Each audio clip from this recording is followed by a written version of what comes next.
Bonjour la famille Rochoabot, bienvenue dans cette courte vidéo qui est adressée à tous les étudiants qui souhaitent étudier en Lituanie pour la rentrée de septembre 2024 ou encore celle de février 2025. Alors nous vous apportons une très bonne nouvelle concernant la problématique de légalisation de casier judiciaire en Lituanie. Cette problématique qui, beaucoup d'étudiants, leurs procédures sont en stand-by, d'autres ne souhaitent pas encore lancer leurs procédures parce qu'ils ne savent pas comment ils légaliseront leur casier judiciaire en Lituanie.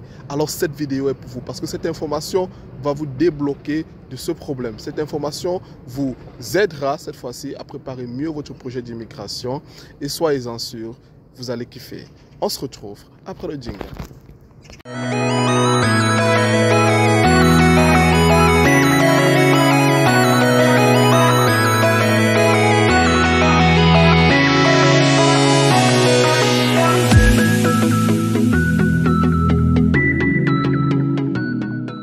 Comme vous le savez les amis, la Lituanie est devenue au jour d'aujourd'hui une destination très prisée par tous les étudiants qui souhaitent immigrer dans l'espace Schengen depuis au moins 2-3 ans aujourd'hui.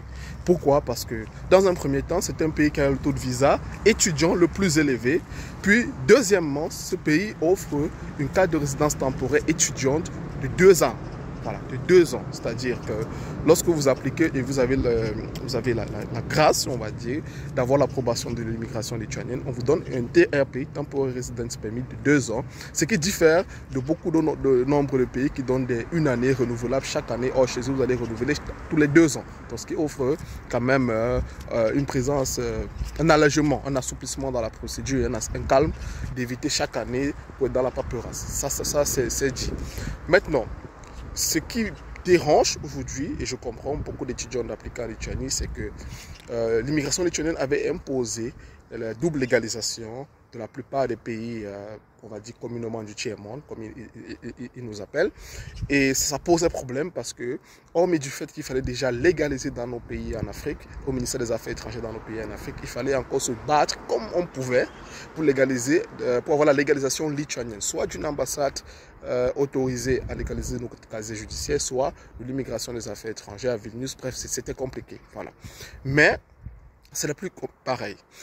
À Rochoabot, nous avons signé un accord, nous avons un accord voilà, avec notre partenaire de Londact, SMK University of Applied Science, qui aujourd'hui s'appelle plutôt SMK College of Applied Science, où tous ceux qui auront l'admission à SMK College of Applied Science n'auront plus cette problématique. Alors, je m'explique. Si vous avez candidaté à SMK College of Applied Science, vous avez eu l'admission, vous avez payé vos frais de scolarité, vous pouvez faire légaliser votre casier judiciaire, avoir la double légalisation via cette université. Comment faire? Alors c'est très simple, l'université va vous demander d'expédier votre casier judiciaire légalisé au ministère des Affaires étrangères de votre pays par DHL. Ils vont recevoir le casier judiciaire, ils vont s'occuper de toute la légalisation là-bas en votre nom, puis lorsque c'est fait, ils vont vous renvoyer cela par DHL dans votre pays pour que cette fois-ci, vous allez à VFS déposer votre demande au complet avec toute votre documentation. N'est-ce pas bien? C'est parfait. Alors, vous devez savoir 2 choses. Premièrement, tous les coûts DHL pour envoyer votre casier judiciaire ou bien pour retourner votre casier judiciaire et même les frais de légalisation qui sont de 20 € seront à vos frais. Et sachez que, hormis de ces frais DHL, aller et retour, plus les 20 € de légalisation, l'université va ajouter un 20 € de plus à vos frais de scolarité. Ça sera comme leur commission à eux. Voilà, il faut bien comprendre ça. C'est-à-dire, l'étudiant va s'occuper des DHL de son casier judiciaire, aller et retour, et plus les 20 € pour légaliser le casier judiciaire, plus encore un 20 € que l'université va charger en addition à vos frais de scolarité. Donc, c'est très important de comprendre toute cette partie. Donc, si vous étiez dans une perspective d'étudier à Lituanie et que vous étiez dans le doute à cause de cette problématique de légalisation, n'hésitez pas, contactez-nous à Rochoabot.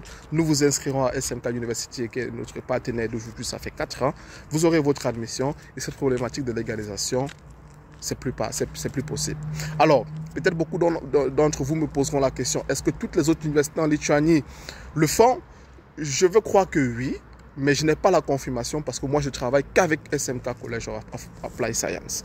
Donc, je pense que les autres universités en Lituanie, peut-être ils le feront, mais j'en doute parce que je connais une sénégalaise, oui, je crois qu'elle a eu l'admission dans son université, mais son université lui a dit qu'ils ne peuvent pas se gérer de ça.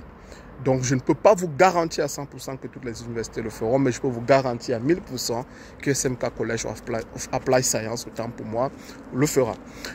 Donc, je suppose que c'est une très bonne nouvelle, n'est-ce pas, les amis? Alors, si vous souhaitez un accompagnement de Road to Abroad, n'hésitez pas, vous connaissez les amis. N'hésitez pas à nous contacter par email ou via notre WhatsApp ou même via notre page Instagram.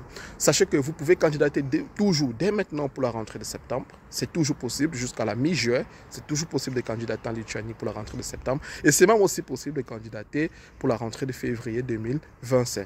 Sachez aussi qu'il y a 34 pays où on peut demander sa carte de résidence temporaire lituanienne, dont Dubaï, les Philippines, Singapour, Turquie, Afrique du Sud, Azerbaïdjan, Turkménistan, Albanie, la Malaisie. En tout cas, choisissez le pays qui vous va le mieux et qui entre le plus dans votre budget. C'était une courte vidéo pour vous apporter cette information assez importante pour vous tous étudiants. J'espère que cela vous aura aidé.